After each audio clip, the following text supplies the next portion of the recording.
You're listening to the I'm Busy Being Awesome podcast with Paula Engebretson, episode number 220. Hey there, welcome back to the podcast. What's happening with you today?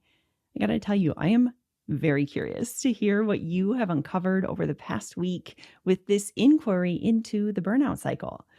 Now, for those of you who might be new to the podcast, or maybe you didn't listen to last week's episode, in episode 219, we took a look at the ADHD burnout cycle and the different stages that a lot of us have navigated at some point in our lives, sometimes many points in our lives.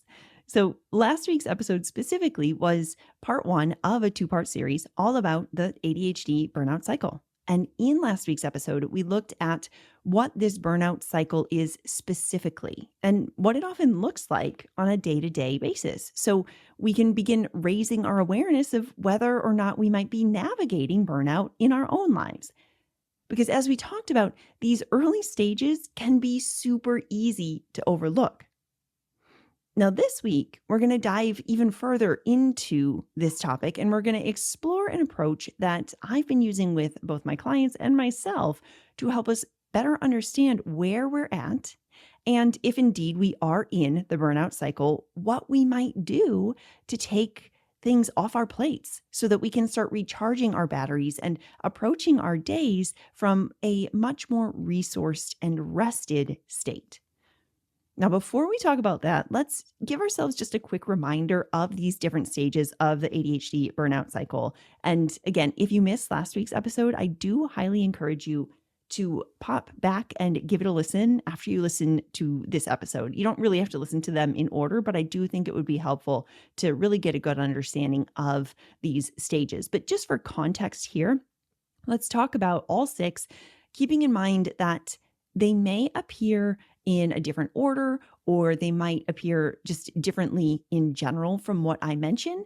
But to give you a quick overview, we first talked about stage one, which often looks like high excitement, overcommitment, this seeking of dopamine, right? This stage often feels really good, which means it's super easy to overlook because we're often driven by adding all these new things to the list, all these new commitments, all these new opportunities.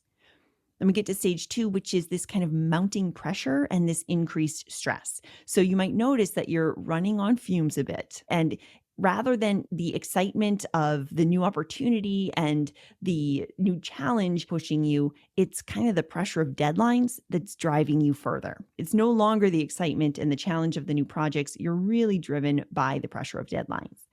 Then we get to stage three, which is often when people start noticing the effects of burnout. So we don't always notice those first two, right? It's really in stage three that we start noticing it. And I tend to think about this as the struggle bus phase because you can clearly notice the impact here. You know, often your productivity will dip. You may notice that your sleep is more affected. And often the biggest giveaway is that your negative self-talk intensifies quite a bit. And now, rather than the excitement or challenge or the deadline, it's now the negative self-talk that's kind of the main driver to getting things done and checked off the list, right? You tend to beat yourself up a whole lot to get the things done.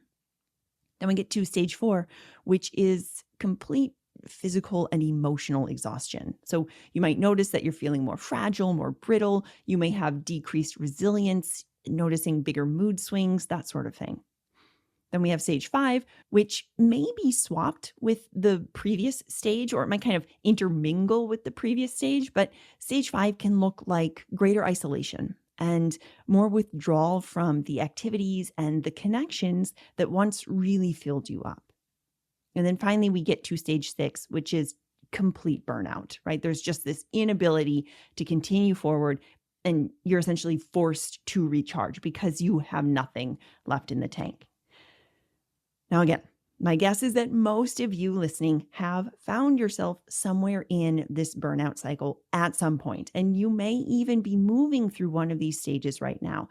And I hope that over this past week, having this increased awareness helps you to highlight what's going on for you, and that the approach we explore today will help give you some tools to help lighten that load so you can start recharging your batteries a bit. Now, last week, I think I mentioned that the approach I'm sharing with you today came out of my own experience of navigating a bit of burnout. I was in that second stage, that second level of burnout where I was noticing myself starting to run on a bit of fumes. And I wanted to pause that progression. I didn't want to keep going further into the cycle and reverse it, right? I wanted to move out of it so that I could start taking care of myself and not slip further into the burnout cycle. So I'm going to give a little bit of context and then talk about the strategy in a way that you can apply it for yourself. So I am recording this episode toward the beginning of September. And in the last full week of August, I had taken a full week off for vacation with absolutely nothing specific planned. Now, those of you who get my emails each week, you may have heard me mention this. Probably when this episode comes out, it'll be about a month ago, but it was just this wonderful week off. It was a staycation. I didn't even go anywhere. Basically, my husband, Ryan, and I, we explored our new town since we are essentially quite new here and got to go to all the new restaurants and things.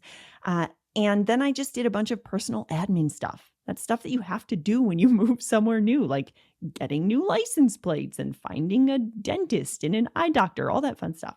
And so I was reaching the end of this vacation week, this staycation week, and it dawned on me how much I had needed that break. I hadn't really realized it yet. As I mentioned, when we are in stage 1, we're like doing all the things, we're adding new things on, we're really excited. We don't even notice. And I realized at the end of the week, oh, yeah, I think I did need this break. And when I was talking with my coach, she helped me realize, Paula, you've essentially been going nonstop since March. And if you have been a podcast listener for a while, you've probably been following along on this journey a bit. But essentially from March through August, I was nonstop, right? I decided first in March or so to declutter my house in Massachusetts and then put it on the market to sell it and then sell it and pack up all my things and move halfway across the country to Minnesota and then find a house and then move in and deal with all the new house stuff. And meanwhile, I was launching my June cohort of We're Busy Being Awesome and running that and developing other new fun things yet to come in the business. And there was a lot. Now, here's the deal. Just as it usually happens with the first phase of burnout that I mentioned, this was all really exciting. Right? I wanted to do this. I genuinely wanted all of the things on my list. I was so delighted to do it. It was so good. So with that in mind, I didn't even have any kind of warning bells or signals that might otherwise come along with things that I, normally don't want to do, because this was all fun and delight. Everything on my list was a full body yes. There was nothing saying, really? Do you want to do this? No, I wanted to do all of it. But again, it was also a lot for a body and a brain and a nervous system to navigate all at once. And toward the middle of August, even though I was still fueled by this excitement and this delight, and I was still genuinely enjoying this process, my body was tired. My body was saying, hey, we're a little stressed. We're a little tired from the constant demands. My executive functions felt a little bit drained with all of the administrative tasks going on of trying to find the eye doctors and find the newer places that we're going to use around the house and making the move, right? All of those things. My brain was tired. And I noticed my sleep wasn't as good. And I thought, oh, that's usually a sign here. What's going on? What's going on with the sleep? So in other words, I was getting all these notifications from my body and my brain that it was time to take a break. It was time to slow down, even though I was still fueled by so much delight and excitement. And as I realized this, I had said to my coach, it feels a little bit like the battery on my phone is draining. It feels like I'm kind of in the red on my phone. And when I go to sleep or I have some downtime, I get just enough to kind of recharge my battery for the next day, but I'm not actually getting the full battery back. That's kind of where I was at in mid-August. Or if we think about that analogy of a road trip that I went on with my dad and my sister that I talked about last week, the fuel tank, it was pretty low. Now, it wasn't dire. I still had plenty of energy to get up and show up for my clients and do my calls and record the podcast and spend time with my family and friends. But anything on top of the regular day-to-day activities felt like too much. I didn't have the energy to work on the new ideas, innovations that I wanted to introduce in my business. I didn't have the energy to plan new outings or getaways with friends. That stuff felt like too much. It was too much demand on my executive function.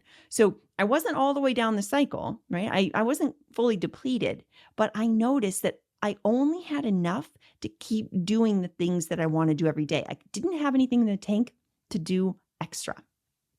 So with that, I invite you to first pause and check in with your own life right now. How are you feeling? Are there areas in your life where you feel like you might be dragging a little bit, where you don't have the extra oomph to do the new project or to plan an outing with a friend or whatever? If you feel like your battery is a bit lower or your fuel tank is getting close to empty, let's focus on those areas right now. Maybe it's your life generally. Maybe it's primarily at work. Maybe it's primarily at home. Maybe it's in your social life. You see, bringing awareness to these areas and acknowledging them is really important. We want to see it. We don't just want to keep plowing through and telling ourselves we're fine and we'll make it work, because that is the attitude, the mindset that keeps us slipping further into the burnout cycle. So step number one, we really want to pause and acknowledge what we see and how our body feels. Where are we?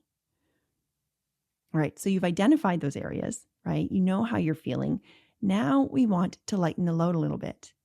And when I explored this question for myself, that's when the concept of going into low power mode came to be. And that's what I want to share with you today. Because I realized for myself that if my battery seemed to be in the red, and at night when I'd have some downtime, I'd be able to recharge the battery a couple percentage points, but it just wasn't enough to completely fill back up. And I realized, what I really need to do is go on low power mode so I can keep all the important things running, but all that other stuff that tends to kind of drain my battery, that's just running in the background, how could I cut some of that out? How can I cut out some of that unnecessary battery drain?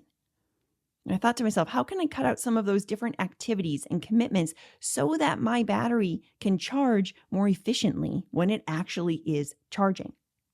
Now, I'm just realizing that this analogy might not land with everybody, because maybe not everyone uses an iPhone, and I don't actually know if Android has a low power mode. So let me put this in context. Low power mode, it's basically this feature that helps extend battery life. So when your iPhone reaches 20% battery, there's this little notification that pops up and it asks, do you want to go on low power mode? And it reduces the power of consumption on different features in your phone. So the 5G is disabled and the auto lock sets at 30 seconds instead of, 2 minutes or whatever. And your phone's brightness is reduced, right? There's all these different things that reduce the demand on your phone battery. And what I really like about low power mode is that it can extend your phone's battery by up to 30% or something. I mean, it's awesome.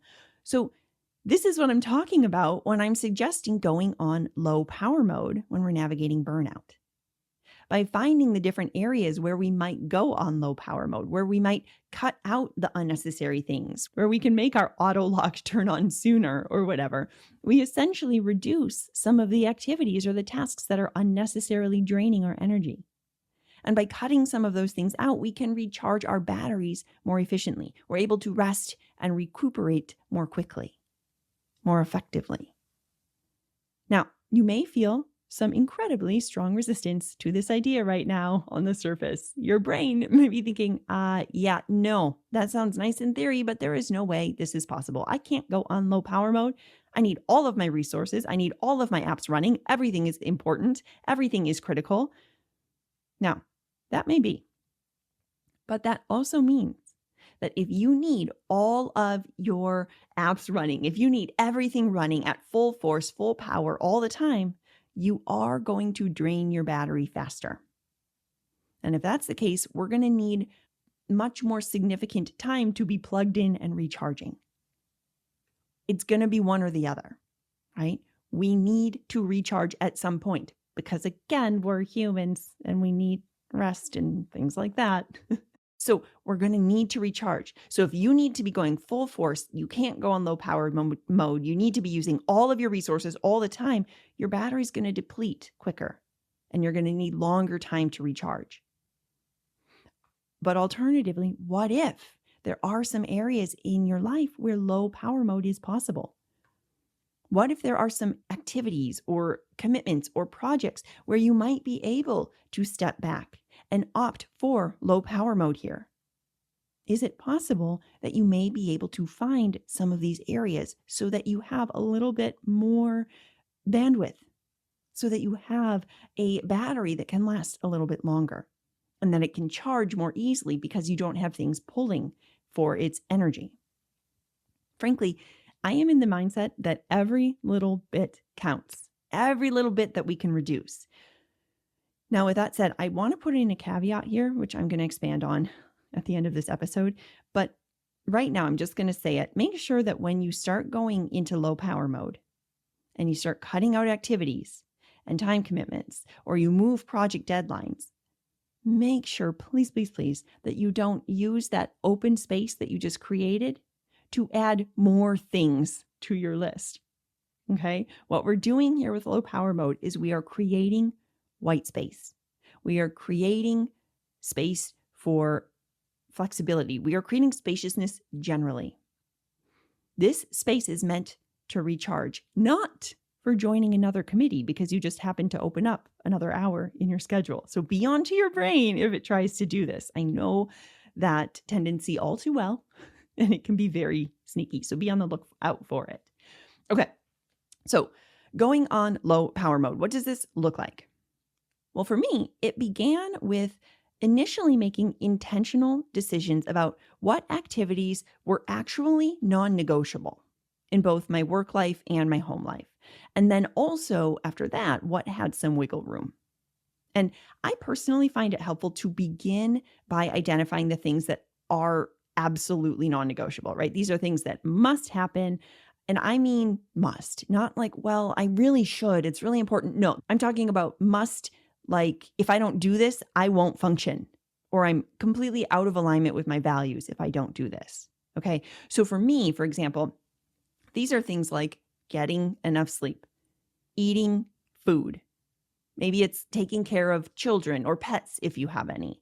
Maybe it's showing up for the work when you agreed to show up if you have a paid position or something. When I thought about this question through the lens of non-negotiable in my business, my brain first wanted to say, everything is non-negotiable. Your brain may do the same. But intellectually, when I bring the executive brain on board, I know that's not true. So when I sat with it, I realized, the only thing that has to go on my absolute non-negotiable list, and I say has to because I'm choosing that, that's what's in alignment with my values, is showing up for my clients. That's my non-negotiable thing. Now, I did really wrestle with this because it also feels like the podcast should be non-negotiable, especially because I've never skipped a week. My brain's like, what? No, certainly it's both clients and podcasts. But what helped me create clarity here is the question, yeah, but what if you could only choose one? What would you do? And then it became crystal clear. And I realized, oh, yeah, you know what? If I could only do one thing in my business, it would be supporting my clients every time. No question, hands down. And I also know that the first thing I'd introduce back into the mix after I recharge my battery would be the podcast. So again, we want to begin by identifying what are the absolute non-negotiables in your life, in your work, and an effective way to really get clear on these things, especially if everything seems equally important and your brain's like, no, everything, I have to do it all. It's really helpful to ask yourself, okay, but what if I could only do one thing? Or what if I could only do two things? What would those be? What would have to go? What would I choose? And that can really help clarify. Now, here's the deal. If you've gone past stages 1 or 2 in the burnout cycle, and again, if you haven't listened to the previous episode, do go back and listen to the nuances of them because that's important. But if you have gone past stages 1 and 2 in the cycle, if you are in stages 3 or 4 or 5 or 6, I highly suggest that you consider tending only to your non-negotiables for a while. Now, I can hear your brain yelling at me right now. If this is you, you're like, what? No, no way. Surely I can keep working. I invite you to just consider it. Consider tending only to your non-negotiables for a little while because your brain and your body and your nervous system need it. They need the space to recharge if you are in that depleted state, if you have nothing left in the tank. Now, I also realize that this is simply not an option for some people, depending on their current situation, their current season, the amount of support they actually have. But please be really honest with yourself. Be on to yourself when your brain is just really uncomfortable with the idea of doing less. And I was talking with a client the other day, and we were going through this very exercise of what are the things that absolutely have to stay and what can we release. Because again, it can be really hard to see these facts for ourselves. It can be really hard to have that outside perspective on our own lives when we're in it so deeply. So it can be really useful to work with a coach to have that outside perspective. So when I was talking about this with him and clarifying what's absolutely necessary, he mentioned, I'm coming to the realization that I don't think the world will end if I don't release a podcast this week. It genuinely feels like it might, but when I pause, I know that I can just let that go this week as I heal and recharge. Okay. So be on to yourself. And if you find yourself further in the burnout cycle, please seriously consider tending only to the non-negotiables as you recharge. Okay. Now, what about low power mode? What about when you notice you're in phase 1 or phase 2 of the burnout cycle, which quite honestly are phases that I think many of us just tend to live in all the time and think it's normal, right? We just think it's the normal way of functioning. How can we turn on low power mode in these areas to help us reserve our battery, slow things down, and bring our battery back up into the green so that it's working fully? Well, similarly to identifying our non-negotiables, we want to look at our lives and all the things that we have going on and check in with where we might have some wiggle room. What are the apps that we don't need to have running in the background of our lives? Which ones can we close out to reserve the energy we have and allow space to recharge even faster? Now, again, when I asked myself this question, my brain wanted to put up a big wall and say, Nothing has wiggle room. You must do all of it. But again, I knew that wasn't true. I knew that was just my brain offering black and white thinking. The toddler brain was having a bit of a tantrum. So I slowed down and got curious. And I thought through some different questions with a focus first on my business and then on my personal life. And I encourage you to do the same if that feels helpful. If you have kind of different areas of your life and you want to split them up, you can do it that way. Otherwise, you can just think about your life generally and kind of ask yourself the same question for everything at once. But for me, I did in 2 different categories.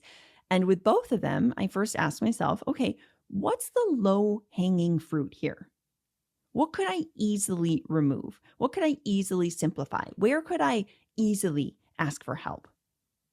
I sometimes find that when we start with low-hanging fruit, it gets the ideas flowing and builds some momentum, and the brain's like, oh, wait, I can do this. I can totally do this. So, for example, I had my family over for lunch last Sunday, and one of the low-hanging fruit was asking people to bring different things to contribute for lunch. So I wasn't responsible for all of it, right? Super easy.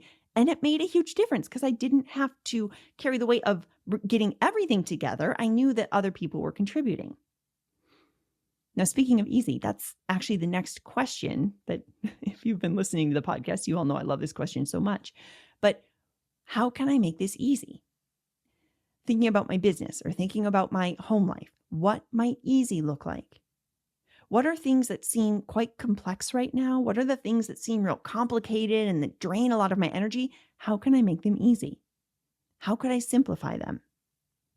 I also asked myself, where might I have unnecessary high expectations right now? Is there anywhere in my life where I'm kind of expecting A+ work still, or even A work? Can I lower some of those expectations? Can I go for B+ work instead? Do I have expectations that I hold for myself that I would never hold for other people? Are my expectations much higher for myself? Start noticing these areas. Now, again, I'm not going to lie. I had to sit with these questions for a minute because, again, the immediate answer is always no. There's nothing I can cut out. Everything's 100% necessary. My standards are perfectly reasonable. But then I thought to myself, okay, but is this true? What if it's not? What if there's some wiggle room? And again, a whole lot of things come to the foreground when you pause and wait for it. For me, it was around the house, my personal life. I found a whole bunch of areas where I could ask for help. I could simply do a little less and everything was just fine. The world kept turning. And then in my business, there was an area where I found that when I combined the question about my expectations with one of my other favorite questions, which is, how can I make this fun? I realized, you know what? Throughout much of this whole year, my posting on social media has kind of felt a lot more like a chore than something fun. It felt kind of draining. It was like a task that I had to check off the to-do list at least 3 times a week, right? And it really felt kind of rigid. It took away the fun of sharing new ideas with people. And then I was like, what if I lowered those expectations? What if low power mode is lowering expectations on how often and what specifically I post on social media? And I thought to myself, what if I only post when it's fun and I feel pulled to share something? And that simple question led me into the world of Reels, which has been super fun for me to play around with. And now I'm really excited to share ideas because I get to tap into my creativity and play with the challenge of sharing my message in a fun new way with music and video and that kind of thing. And when I combine that with dropping the expectation that, I have to post X number of times per week because that's what you should do in a business, it becomes so much more fun. By the way, if we're not connected on Instagram, I am at I'm Busy Being Awesome. You can go find all my fun reels that I've been playing around with. So those are some of the ways that I have been using low power mode. There's a whole bunch more, but this episode's already getting long. So let's talk about, for you, putting this into a similar practice. What is the step-by-step to help you uncover your low power mode so you can recharge and step out of the burnout cycle? So again, step 1 is to identify where you are at in the burnout cycle, right? Notice where you are. After that, we're going to identify your non-negotiables. So distinguish what in your life is genuinely a non-negotiable. Think about all the things you're doing and then explore what absolutely needs to happen. These are the activities or the responsibilities that are essential for your well-being or that align with your values or your commitments, but that's it, the essential things. Think about basic needs like sleep, nutrition, caring for your kids or your pets, any dependents. And if you're feeling torn, check in with your work and your personal values. What aligns most closely with these values in this season? For all my clients listening, you can check out both the values work and the priorities work, those big picture priorities that we did in the workbook to help reveal some of those values and help point you in the direction of what's most important this season. And if you're feeling stuck or if you have a sneaking suspicion that your non-negotiable list is too long, I encourage you to use that clarifying question. Okay, well, if I could only do a few things in my personal life or at work, what would they be? If I had to cut everything else out, what would stay? Because this question can really help you cut through the noise and identify what truly matters in your non-negotiable. And if you are in stages 3, 4, 5, or 6, I highly encourage you to really focus on only the non-negotiables as you recharge. Now, that brings us to step 3, which is finding some wiggle room, right? If you are in stage 1 or stage 2 of burnout, or maybe you feel like your energy management is real strong right now. You're not in burnout, but you want to prepare yourself for an upcoming busy season and notice, right? This is where we find our low power mode. So look for areas in your life where you might have some flexibility. Just like closing unnecessary apps on your phone or your computer that don't have to be running, or all the open tabs when you have your Chrome tabs open and there's like 86 of them, right? What are the ones we can close? Consider which tasks, which commitments that you can temporarily dial back or delegate or get some help. That brings us to step 4, which is to check in with your expectations. As you look at your list of tasks, reflect on where you might be holding some unrealistic expectations, especially of yourself. Are you setting standards that are higher for you than others?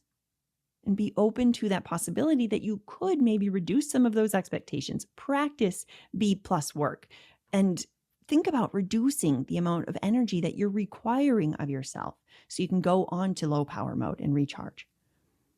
Then we get to step 5, start with low hanging fruit. Right? Begin by identifying the easiest changes that you can make to go on low power mode. What can you remove or simplify or delegate without causing some big disruptions? For example, in your personal life, maybe you're asking for help with chores or for errands or something like that, right? That could be a quick win to help reduce the demand on your brain. Step 6, then you can ask yourself, okay, after the low hanging fruit, what else? What would easy look like? How can I make this fun? So think about how you can make the complex tasks easier. What shortcuts or simplifications could you apply to your daily routines? I mean, I am always surprised by the way that we can really streamline processes when we use our creative brains to think outside the box and find solutions.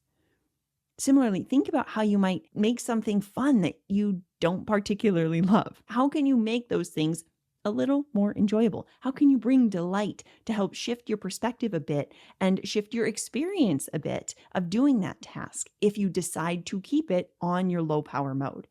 There may be tasks that you think, okay, I can't just cut them out, but maybe there's a way that I could make them low power mode where they're a little more fun and a little bit easier. Then we get to step 7, which is to adapt and evolve. Okay. So last step, remember that implementing low power mode is an ongoing process. Just like learning a new schedule or sticking with it, it's iterative. It's going to change depending on your current season of life, what your low power mode is. So give yourself grace. Remind your brain that you don't have to do it perfectly. You don't have to have it all figured out. Be willing to iterate. Be willing to try, to see what works, to see what doesn't, and make any necessary adjustments. All right, so those are the steps to help you put this low power mode into practice. And then before we go, I have 3 final things I want to share when it comes to low power mode. First, and perhaps most important of all, for all the things I've said, just because you're implementing low power mode and you're increasing your white space doesn't mean you have space to fill it with more work. And this is what your brain will want to do. Okay. You just worked so hard to create more spaciousness in your life so you can recharge. Your brain will probably want to tell you, oh, look, I have all this extra time. I could totally take on this new project now. You know your brain will do this, right? Mine always does. But that's not the purpose of low power mode. Okay.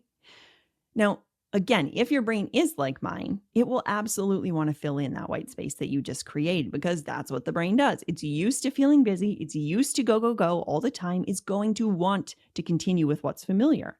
So if this is the case and it feels really uncomfortable to just leave open space, I would suggest doing something like I do, which is intentionally planning what I want to do during that rest and recharge time. So I might decide on the specific activity, or I might leave it open knowing that I'm going to choose something from my fun menu, like we talked about back in episodes 211 and 212 of the podcast, all about scheduling time for fun. Okay, so that's key point number 1. You have created white space using low power mode. Please, please, please don't let your brain talk you into filling that space with more work. The second point that I encourage you to consider might arise after working within low power mode for a while. So you may notice that it's actually pretty awesome living this way. You may find that, in fact, what you once thought was low power mode is actually how you want to live all the time. And I want to suggest ahead of time that that's incredible. And I encourage you to do so. In fact, as I've been playing around with this concept of low power mode, it's really helped me identify some of the tasks that simply don't need to be done at all, or not nearly as frequently or as strictly as I once thought. And the freedom to let them go is like magic. It opens up so much more spaciousness that I had been craving, and it makes so much more space for rest and play. So that's the second thing I want to offer. If you take on low power mode and you find that you kind of like living this way, there is zero pressure to go back. In fact, I can think of many more compelling reasons to keep it as is, right? And keep living that life further into this low power mode, this life that works best for your brain. And then the last thing I want to say, the third thing on the flip side, is that you may also go through this process. You may recharge your batteries. You may feel real great. You're back up into the full green battery. And then suddenly you find that you've slipped back into the burnout cycle. If this happens, that's totally okay and completely normal too. Nothing has gone wrong. This happens to all of us. In fact, that's one of the key reasons why I created these last 2 episodes, to help raise awareness of the burnout cycle so we can start catching ourselves in it earlier, right? In the cycle, and ultimately find the level of commitments and tasks and projects that actually work with our individual capacities. But keep in mind, when seasons change, when our responsibilities change, we will likely want to re-examine and make adjustments as well, because in those shifts, we may find ourselves slipping into that cycle. And when we have greater awareness, we'll be able to catch it earlier. It's all part of the process, okay? So give yourself grace and know that you can always come back to these 2 episodes for a quick refresh on how to take care of yourself when you need to try on low power mode again. Speaking of which, if you happen to know of anybody right now who is navigating burnout, whether they have ADHD or not, frankly, you might consider sending them a link to this episode because, again, even though I'm talking about ADHD supportive strategies and the ADHD cycle, I genuinely believe that anybody can use these strategies of low power mode to help them move through burnout, okay? And I don't know about you, but I see so many people feeling super frayed right now. And I think we could all benefit from going on low power mode for a while. So if someone just popped into your mind when I mentioned this, maybe send them a link to this episode or take a screenshot and text it to them so they can find their low power mode settings as well. All right, my friends, that's going to do it for us this week. And if you're ready to take these concepts deeper and apply them to your life, if you're ready to learn how to support your ADHD in a way that works for you, I invite you to check out today's show notes or head to I'mBusyBeingAwesome.com/group to learn more about my small group coaching program, We're Busy Being Awesome. And if it sounds like a great fit for you, I would love to have you join us. The October cohort is open for enrollment right now. Also, have you grabbed the podcast roadmap yet? It has the most popular episodes all detailed for you, so you can get yourself up to speed and ready to work with your ADHD brain. You can grab it now through the show notes or head to I'mBusyBeingAwesome.com/map. Until next time, keep being awesome. I'll talk with you soon.